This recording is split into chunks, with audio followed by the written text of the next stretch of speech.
Namo Myoho Renge Kyo, Namo Myoho Renge Kyo, Namo Myoho Renge Kyo. Hi, friends. How are you? I hope you're in good health and safe. Chapter 4.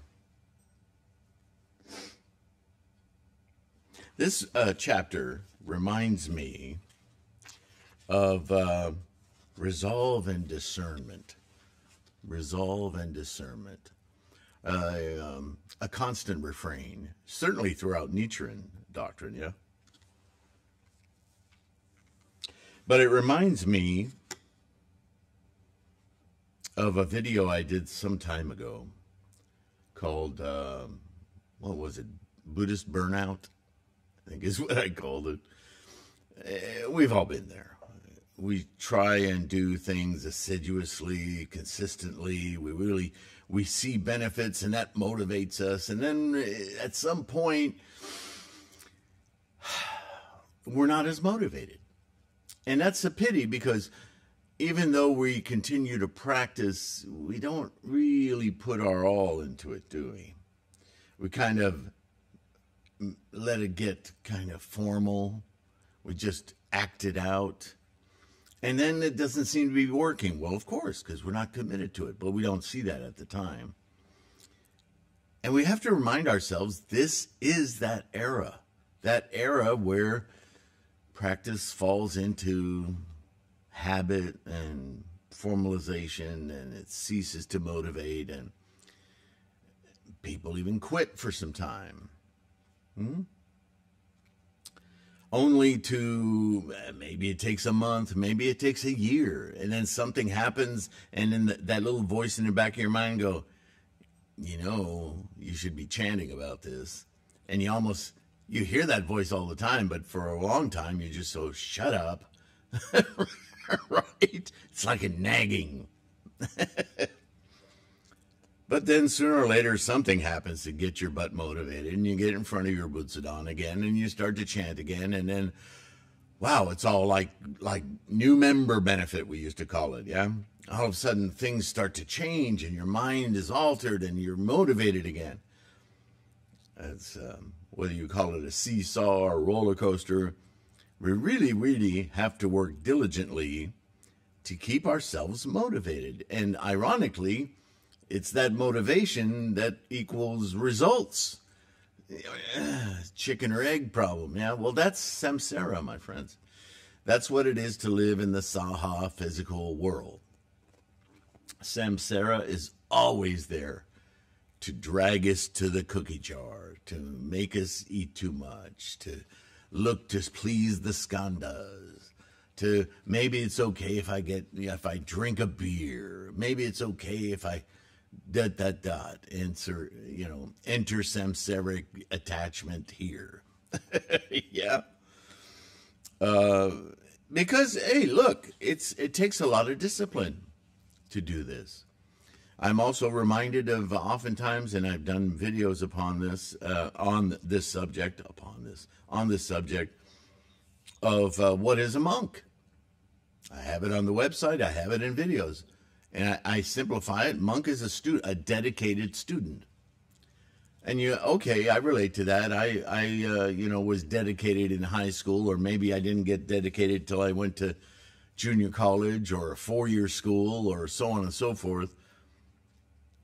There's something deeply satisfying and adventurous about being that kind of a student, yeah?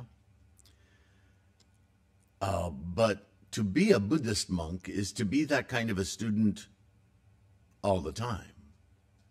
And sometimes it's like learning to swim, right? At first you dog paddle and you learn how to float. And over time you get a little bit more confident, a little bit more courageous, and you try going above and below, and right, you develop your swimming skills to the place where you're satisfied. Not all of us are designed to be Olympian stars, right? But you don't have to be. Awakening our Buddha mind isn't that difficult. What is difficult is maintaining our momentum in Buddhism Why? To accomplish our bodhisattva mission, our bodhisattva, the very reason we're here in human form. Yeah, it takes effort. This is why I appreciate you being here and your practice. That's what I mean when I say that. So, resolve and discernment, this whole chapter is kind of a parable, but it's not presented as a parable. And it also opens up the very subject at core of the Lotus Sutra here, is that the people who've been practicing with and listening or learning the last 40 years or so of Shakyamuni's teachings have fallen into this idea that Buddhahood is some ephemeral, unattainable thing, and that, breaking their attachments with the physical world and that idea of nirvana, that's all that can be accomplished. The problem with that is that you reach a point where, once you get there, what do you do now? See, it falls short, because maintaining your Buddha mind, not easy, constantly has to be refreshed. Why? Why, you might ask? Once you reach it, aren't you done? For that moment. Maintaining it is difficult because we live in the Saha world, surrounded constantly by the mind of samsara. If not constantly, and it is, the 8 consciousnesses that we have 9 consciousnesses. 8 of them are samsara. That 9th consciousness, that Buddha, all-seeing, all-knowing, experiencing in the moment consciousness, it needs to be trained. It needs to be resuscitated from sleep. It needs to be made aware and constant, supervising the other 8. The other 8 have a tremendous amount of influence, and they have this whole entire Saha world to use in order to get our attention. So yeah, it's a constant effort. But that effort becomes easier over time, just like the swimming thing I was saying earlier. Once you learn how to be a good swimmer, you're a good swimmer. It's not like you stay away from water for 10 years and you get back in the water and you forget, oh yeah, you don't have to start dog paddling. You remember, you may not be as physically adept as you used to be, but you know how to do it. It doesn't scare you, right? So it gets easier over time, but it's a constant effort. So, with that effort, of course, that is what allows us to develop the breadth of knowledge, the understanding and insights that when we help others to discover their own path, we don't constantly imbue them with our personal stories, right? We're supposed to emulate Nichiren. How often did Nichiren talk about his personal life?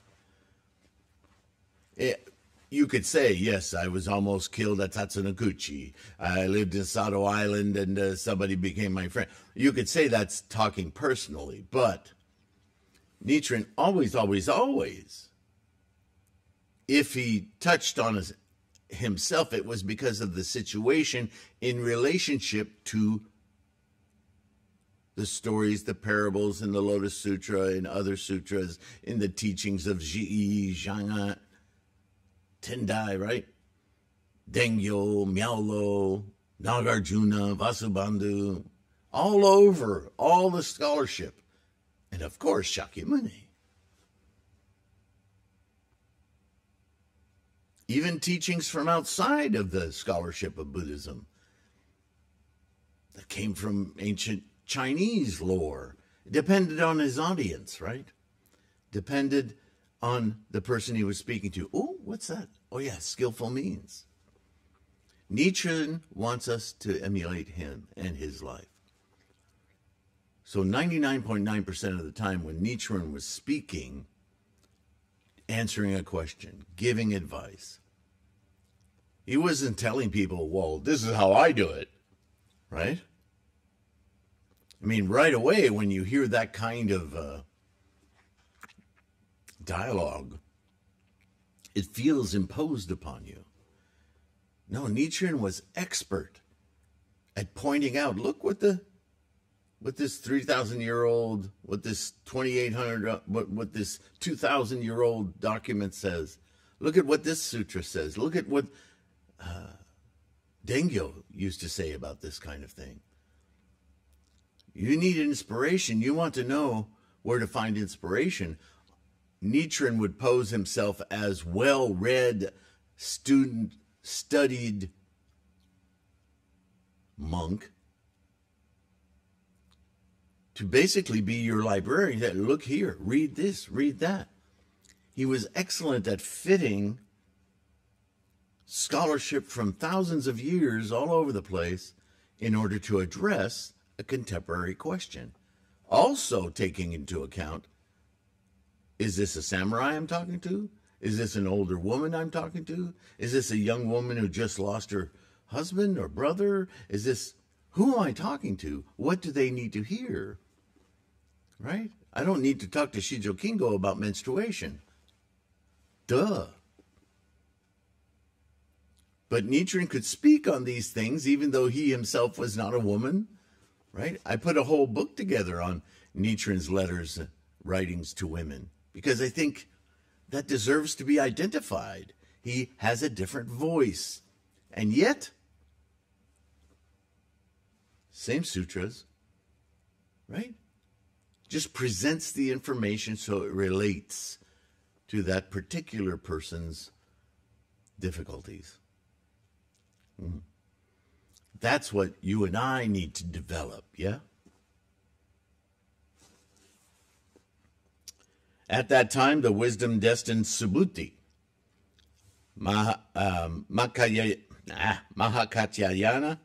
Mahakashyapa, and Mahamadgalyayana, hearing from the Buddha the unprecedented law and the prediction by the world-honored one of Shariputra's future destiny of perfect enlightenment, they were struck with wonder and ecstatic with joy. Why? Because so far, all those decades they'd been practicing was under the illusion that this false nirvana, this provisional nirvana teaching, was all that they could do. That was an error on their part. But Shakyamuni did what he had to do to keep people motivated, right? Don't quit. Don't quit. I've already talked about this, so I'm not going to repeat myself. Thereupon they rose from their seats and, arranging their garments, humbly bearing their right shoulders, placing their right knees on the ground, with one mind, folding their hands, bending their bodies in reverence, and gazing upon his honored face, addressed the Buddha, saying, "We, heads of the monks," so these are like abbots, right? They're leaders amongst the monastic community. In years, moreover, worn out, consider that we have attained nirvana, the nirvana of the semblance and counterfeit dharma, right? And that there is nothing more we are able to undertake. So we do not press forward to seek after perfect enlightenment, because can't do it, right? That's what they've accepted in their minds. And they're lamenting here that, yeah, we've done all that. Now what? It's not like we can become Buddhas. Why did they make that decision, do you think? You think that's a cultural imperative? You think that that's just, like, what do they call it? Groupthink? It's kind of sad that groupthink can be so powerful as to motivate every individual in the group or to stop them cold. The world-honored one for a long time has been teaching the law, and we, all the time, seated in our places, have become weary in our bodies and neglectful. Well, that's quite an admission. Only thinking of the empty, the formless, and the non-function, right? The basic tools of understanding, relinquishing attachment, and then thinking, well, that's nirvana. That's all we can do. No, you were supposed to learn something from that to take you further, but you all chose to make that the ultimate goal. You got lazy. And they're saying as much. We got neglectful.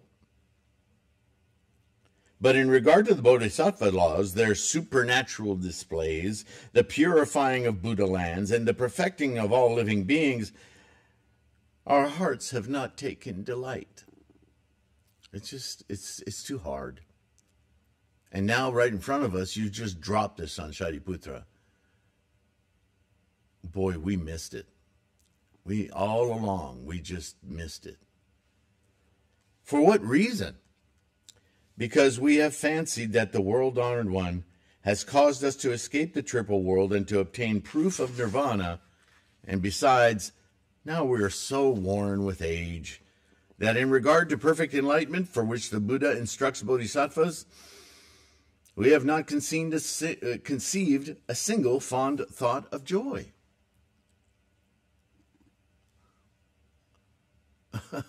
What? Now we, in the presence of the Buddha, hearing that Sravakas are predicted to attain perfect enlightenment, are extremely glad in our minds and have obtained that which we have never experienced before. Oh, this is possible. Yeah. What have you been doing? Right? I'm telling you, this Lotus Sutra was quite a revolution. It didn't need to be, but it needed to be. You know what I mean? Shakyamuni observed that, yeah, I need to put my foot down, so to speak, right? You guys forgot what all of this was about. What have you been doing?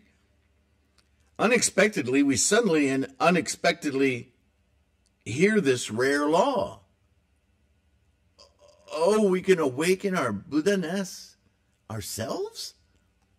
Yeah, profoundly do we congratulate ourselves on having acquired so great a good gain, an inestimable jewel, without seeking it. In other words, obviously, the work we've done was good enough to get us here, because we're now hearing it. So good on us, but my bad, we failed to continue. We failed to understand that this was available.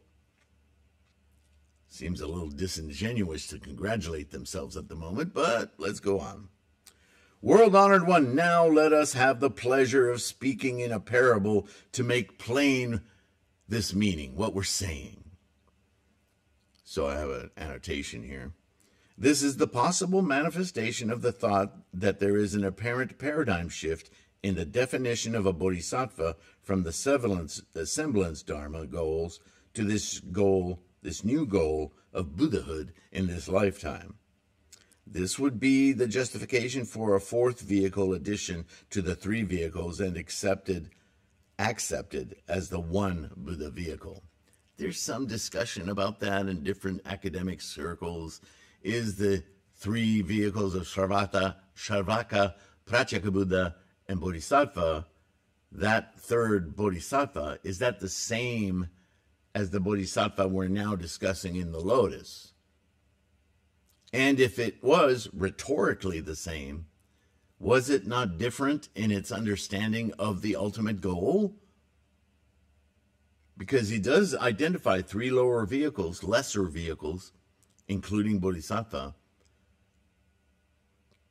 looking to attain Buddhahood, but perhaps practiced ununderstood as not in this lifetime.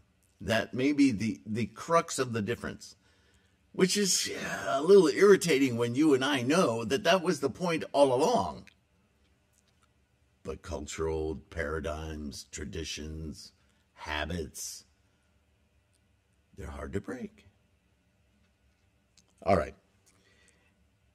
So here goes Subhuti speaking along with the other head monks. It is like a man who in his youth leaves his father and runs away. For long he dwells in some other country for 10, 20, or 50 years. Right? The older he grows, the more needy he becomes, not having the support of family or father in this case, yeah. Roaming about in all directions to seek clothing and food, he gradually wanders along till he unexpectedly approaches his native country. Now, I guess this is a simile for the way these monks have behaved. They've had this great teacher, Father Shakyamuni, and they've been out there practicing their way to nirvana, whatever they thought that was. And they deviated from Shakyamuni's teaching. Maybe not literally in the sense that they were following different actual teachings, but in their minds, they wandered to their own interpretation of the teachings, right? From the first, the father searched for his son, but in vain, and meanwhile settled in a certain city. His home became very rich, his goods and treasures incalculable, gold, silver, lapis lazuli, coral, amber, crystal, and other gems, so that his granaries and treasuries overflow. He has many youths and slaves, retainers and attendants, and numberless elephants, horses, carriages, animals, everything that represents wealth and power, right? And he has traders and customers. He's the Amazon of ancient India, yeah? At this time, the poor son, wandering through village after village and passing through countries and cities, at last reaches the city where his father has settled, but he doesn't know it. The father has always been thinking of his son, and though he has parted from him in over 50 years, he has never spoken of the matter to anyone. He's kept private, only pondering it himself and cherishing regret in his heart as he reflects to himself, "Old and worn, I own much wealth, gold, silver, and jewels, granaries and treasuries overflowing, but I have no son." So this was his only son. "Someday my end will come and my wealth will be scattered and lost, for there is no one to whom I can leave it." Thus does he earnestly, whenever he thinks of his son, repeat this reflection: "If I could only get back my son and commit my wealth to him, how contented and happy should I be, with never any more anxiety. How could I retrieve the goal of Buddhahood in my lifetime? How could I want for anything else?" That's really what that's saying, yeah? But it's a parable. World-honored one, meanwhile, the poor son, hired for wages here and there, unexpectedly arrives at his father's house. Standing by the gate, he sees from afar his father seated on the lion couch, his feet on a jeweled footstool, revered and surrounded by Brahmins, Kshatriyas, and citizens, and with strings of jewel worth thousands and myriads adorning his body. Attendants and young slave with white fly whisks wait on him right and left. He is covered by a precious canopy from which hang streamers of flowers. Perfume is sprinkled on the earth. All kinds of famous flowers are scattered around, and precious things are placed in rows. Some he accepts, others he rejects. Such is his glory and the honor of his dignity. The poor son, seeing his father possessed of such great power, was seized with fear, regretting that he had come to this place, and secretly reflected thus: "This must be a king or someone of royal rank." He doesn't know it's his father. "It is no place for me to obtain anything for the hire of my labor," right? "I had better go to some poor hamlet where there is a place to hire out my labor, and food and clothing are easier to get. If I tarry here long, I may suffer oppression and forced labor. Right? I'm in a power center here. I'm a meager, slave. Really, I hire myself for odd jobs. I could get into trouble here. They might even see me as a danger to this king or important person. Could you imagine being a monk in a huge assembly, meeting Shakyamuni Buddha, and feeling this way? That's a really tough lack of confidence, right? Not much dignity in there. Having reflected thus, he hastily runs away. Meanwhile, the rich elder on his lion seat has recognized his son at first sight. Wait a minute, that's my son. And with great joy in his mind has thus reflected, now I have the one to whom my treasures of wealth are to be made over. Always have I been thinking of this, my son, with no means of seeing him, but suddenly he himself has come, and my longing is satisfied. Though worn with years, I still yearn for him. So instantly, he dispatches his attendants to rush after him and fetch him. Go get him. Go get that man. Thereupon the messengers hastened forth to seize him. The poor son, surprised and scared, loudly cries his complaint. I have committed no offense against you. Why should I be arrested? He's scared. The messengers all the more hasten to lay hold of him and compel him to go back.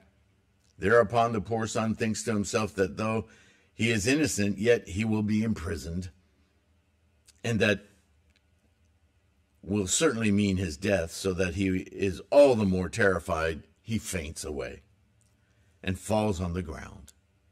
Oh, my goodness. The father, seeing his son from afar, what's going on? Gives the messengers his word. There's no need for this man. Do not fetch him by force. Sprinkle cold water on his face to restore him to consciousness, and do not speak to him any further. Let him go. For what reason? The father, knowing that his son's disposition is inferior, knowing that his own lordly position has caused distress to his son, yet profoundly assured that he is his son, tactfully says nothing to others that this is his son. A messenger says to the son, I now set you free. Go wherever you will.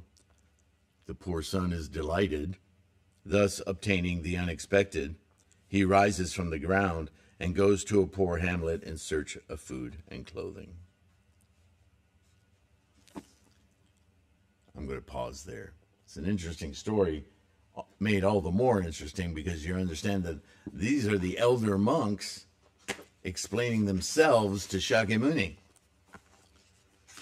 There's a lot of very sad admissions in this story, aren't there? And I left my highlighter open overnight. Duh. Let's see if I can rescue it from death. Thank you for listening. It's an interesting chapter, an interesting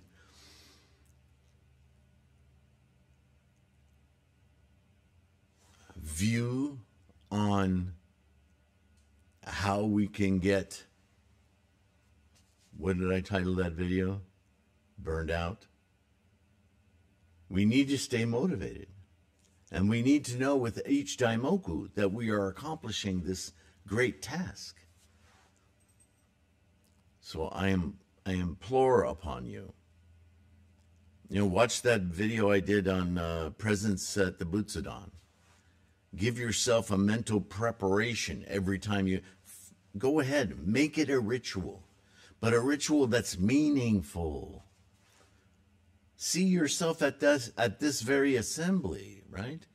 And in a few moments, we're going to be in this assembly, floating in the air. We're not there yet. It's coming. All right, my friends. Enjoy your practice. Savor it. Really. with that kind of ichinen, that volition, that desire, that commitment, that resolve, you will succeed. There's no other choice. But you have to want to succeed. That's as old as the hills, yeah? All right, I'm going to let you go. Please take care of your health. Keep your practice strong. And I'll see you in the next one. All right? Bye for now.